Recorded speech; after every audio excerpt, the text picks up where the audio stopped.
تھے تین بڑے عجائب ہم نے دیکھا.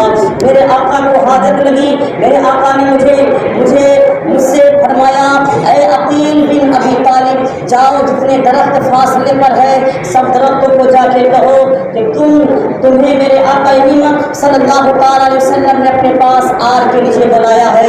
جیسے کہ یہ پیغام درختوں کے پاس پہنچاتے ہیں تمام کے تمام درخت دائیں بائیں ہلتے ہوئے میرے آقا کے پاس آ جاتے ہیں اور آر بن جاتے ہیں اور پردہ بن جاتے ہیں. پھر میرے آقا امین صلی اللہ علیہ وسلم حاجت سے فارغ ہوتے ہیں.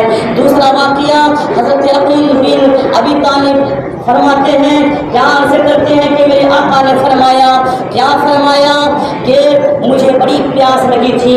میں پانی کی تلاش میں تھا کہ کہیں سے مجھے پانی مل جاتا, کہیں سے مجھے پانی میسر ہو جاتا. میں یہ دل میں سوچ ہی رہا تھا کہ میرے آقا نے مجھے حکم دیا اے عقیل بن ابی طالب اس پہاڑی پر جاؤ, اس پہاڑی پر چڑھ کر کے میرا سلام کہنا اور اس پہاڑ سے کہنا کہ اگر تیرے سینے میں اگر پانی ہے تو مجھے سیراب کر دو, میں پیاسا ہوں. میرے آقا امین صلی اللہ تعالیٰ علیہ وسلم نے جیسے ہی عقیل بن ابی طالب کو یہ حکم دیا حضرت عقیل بن ابی طالب اس پہاڑی پر جاتے ہیں اور پہاڑی سے عرض کرتے ہیں اے پہاڑ میرے آقا نے تمہیں سلام بھیجا ہے اور آقا کا فرمان ہے کہ اگر تیرے سینے میں اگر پانی ہے تو تم مجھے سیراب کر دے. وہ پہاڑی چیخ و پکار کرنے لگی اور رونے لگی اور میرے آقا امین صلی اللہ تعالیٰ علیہ وسلم کا یہ پیغام جیسے ہی سنا تو پہاڑی نے کہا اے عقیل بن ابی طالب سن ذرا ایک آیت کریمہ یا ایھا الذین آمنوا قوا انفسکم واہلیکم نارا وقودھا الناس والحجارہ, یہ آیت کریمہ رب بے نیاز نے نازل فرمایا ہے. اس کا مطلب یہ ہے کہ اے ایمان والو اپنے آپ کو اور اپنے گھر والوں کو اس دہکتی ہوئی آگ سے بچاؤ جس کا ایندھن انسان اور پتھر ہے. اے عقیل بن ابی طالب میں بھی ایک پتھر ہوں تو جس جہنم کے بارے میں جس آگ کے بارے میں رب بے نیاز نے یہ فرمایا ہے یہ فرمایا کہ ایسی آگ سے بچو, اس آگ سے بچو جس کا ایندھن خود آدمی اور پتھر ہے. تو کہیں میں اس خوف سے اس وقت سے میں روتا ہوں جب سے یہ آیت کریمہ نازل ہوئی ہے کہ وہ پتھر کہیں میں نہ ہو جاؤں. وہی پتھر جس پتھر کا ذکر رب بے نیاز نے فرمایا ہے کہیں وہ پتھر میں ہی نہ ہو جاؤں جس آگ کے بارے میں رب بے نیاز نے حکم دیا ہے. رب بے نیاز اشارہ فرما رہا ہے ذرا سوچو وہ پتھر کہہ رہی ہے تب سے میں رو رہا ہوں جب سے یہ آیت کریمہ نازل ہوئی اب میرے سینے میں کوئی پانی نہیں بچا ہے بلکہ آنسو بن کے سب نکل چکا ہے, میں تمہیں پانی نہیں دے سکتا.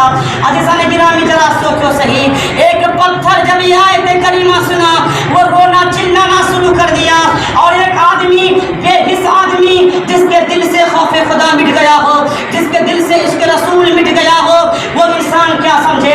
عزیزان گرامی رب بے نیاز نے سب سے پہلے والناس کا حکم دیا کہ وہ لوگ ہی ہیں والحجارہ اور پتھر بھی, یعنی پہلے آدمی کا ذکر فرمایا, پہلے انسان کا ذکر فرمایا کہ ایسی آگ جہنم میں دہک رہی ہے جس کا ایندھن انسان ہے, پھر پتھر بھی ہے. عزیزان گرامی پتھر نے رونا چلانا شروع کر دیا, اس کے جسم سے پانی ختم ہو گیا. عزیزان گرامی آج ایک انسان کے اوپر اگر خوف خدا طاری ہو جائے اس انسان کے آنکھ سے آنسو جاری ہو جاتی ہے, وہ انسان نابینا ہو جاتا ہے. لیکن ایک انسان سماج میں ایسا بھی ہے, ایسا بھی سماج میں انسان ملتا ہے جب وہ انسان خوف خدا تو نہیں البتہ جب رشتہ داری کی مصیبت آتی ہے تو رونا ضرور آتا ہے, جب گھر سے باپ گزر جائے تو رونا ضرور ہوتا ہے, جب گھر سے ماں مر جائے تو رونا ضرور ہوتا ہے, 3 دن تک بھوکی پیاسی سو جاتی ہے. عزیزان گرامی میں کہنا چاہتا ہوں, میں عرض کرنا چاہتا ہوں, اشارہ کرنا چاہتا ہوں, آپ اس کے لیے رو رہے ہو جس کے لیے موت آنی ہی ہے.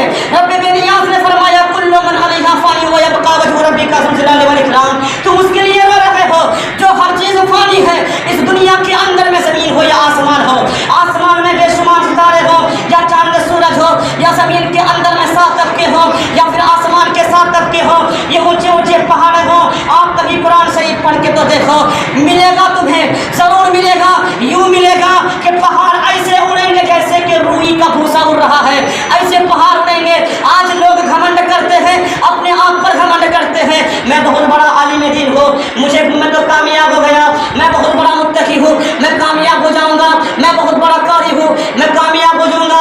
ایسا نہیں ہے. یقین جانو رب ذوالجلال کی عطا جس کے اوپر پڑ جائے گی وہ انسان کامیاب ہوگا. اور وہ کامیاب ہونے کے لیے سب سے اہم آپ کے لیے اگر کوئی ہے تو آپ نماز کے دامن کو تھام لو. دنیا بھی آباد ہو جائے گی, آخرت بھی آباد ہو جائے گی. سبحان اللہ, ماشاء اللہ. کرنا چاہتا ہوں یہ آیت کریمہ کسی نے تو خیرے کا نہیں ہے. رب جلال کا فرمان ہے کہ ایسی آگ جس کا ایندھن خود آدمی اور پتھر ہے, کہاں بننا چاہتے ہو؟ ابھی آپ اگر دیکھیں گے آپ کا اعمال کون سا ہے.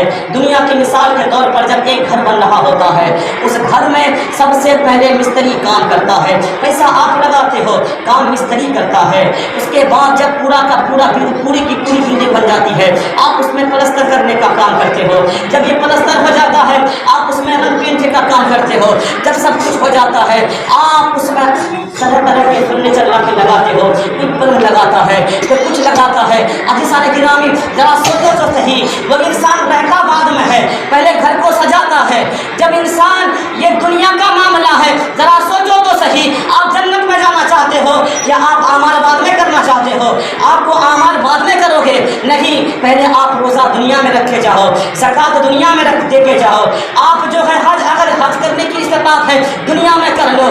آپ کو رب بے نیاز نے زندگی دی ہے, بندگی کے لیے آپ رب کی عبادتیں کر لو. یہ تمام چیز جب لے کر کے جاؤ گے فرشتے سجائیں گے, تم آرام کرو گے. عزیزان گرامی یہ دنیا ہے, دنیا مومنین کے لیے قید خانہ ہے. میں نہیں کہتا ہوں, میرے آقا فرماتے ہیں الدنیا سجن للمؤمنین, دنیا یہ مومنین کے لیے قید خانہ ہے. اگر آپ چاہتے ہو نا کہ ہم مومن ہیں, ہمیں اگر دنیا میں عیش و آرام چاہیے, یقین جانو عیش و آرام سے رہنا یہ کافر کی علامت ہے. یہ میں نہیں کہتا, یہ میرے آقا فرماتے ہیں وہ جنت للکافرین, اور یہ دنیا ہے تو جنت ہے تو یہ کافر کے لیے ہے. عزیزان گرامی آپ چاہتے ہو اگر کہ ہماری دنیا کامیاب ہو جائے, ہماری آخرت کامیاب ہو جائے, آپ نمازیں پڑھا کرو, آپ روزے رکھا کرو. یقین جانو جب آپ دنیا سے جاؤ گے جو لوگ آپ کی نماز جنازہ ادا کریں گے, یہ میں نہیں کہتا, میرے آقا فرماتے ہیں جب کوئی نیک اور صالح انسان دنیا سے جاتا ہے, جب ان کی نماز جنازہ پڑھی جاتی ہے, پیچھے میں جتنے لوگ نماز پڑھتے ہیں ان میں سے اگر جتنے بھی لوگ گنہگار ہوں گے, اس ایک نیک شخص کی نماز جنازہ ادا کرنے کی وجہ سے تمام گنہگاروں کی مغفرت ہو جاتی ہے. سبحان اللہ, ماشاء اللہ. ایسا جاؤ کہ جب جاؤ فرشتے آپ